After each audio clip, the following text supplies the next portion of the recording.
Have you ever felt the weight of always being reachable, emotionally, physically, mentally? What if, instead of responding on command, you simply paused, withdrew, became still? What if your presence stopped being a given? There is quiet power in retreating, not from fear or rejection but from deep self-respect. In a world that praises constant availability as proof of love, stepping back feels like rebellion, but in truth, it's the beginning of healing. This is for the soul that has given too much, answered too quickly, and stayed too long in spaces where presence was taken for granted. From childhood, many of us are taught that being needed equals being valued. We grow into adults who confuse love with availability and approval with compliance, but over time this erodes our boundaries. Constant presence stops being a virtue, it becomes self-erasure. Withdrawal is not abandonment, it's self-honoring. It's deciding to stop offering yourself to those who only take. When you pull back, not in bitterness but in reverence for your energy, something shifts. Those used to your immediate presence feel the void. And that void is not cruelty, it's clarity. It reveals who valued you and who only valued your accessibility. True connection survives space. Dependency does not. In that sacred pause, you remember your own needs. You rediscover stillness without urgency, breath without explanation, and existence without having to earn your place in others' lives. This is not rejection. It is homecoming. Carl Jung taught that we all wear a persona, a social mask for acceptance. Over-availability is often the performance of this mask.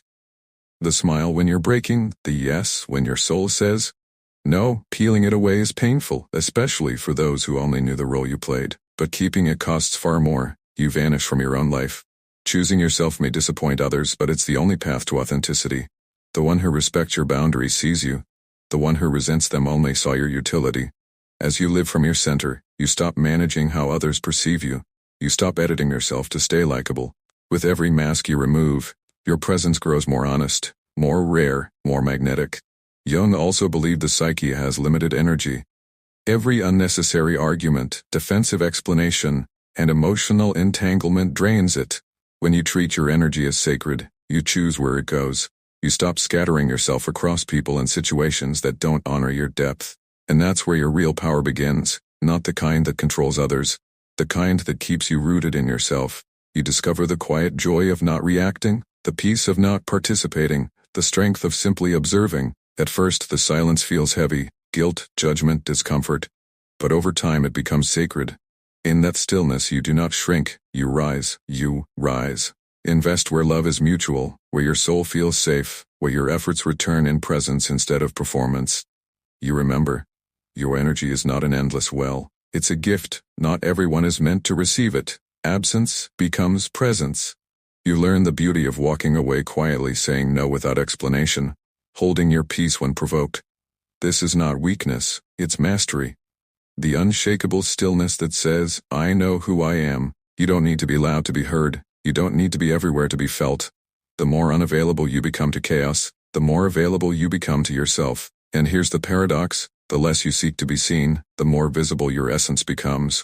Your absence forces others to face their own dependencies and projections.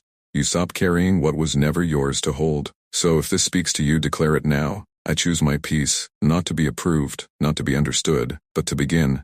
Because when you stop being available to everyone, you finally become available to yourself. And that changes everything.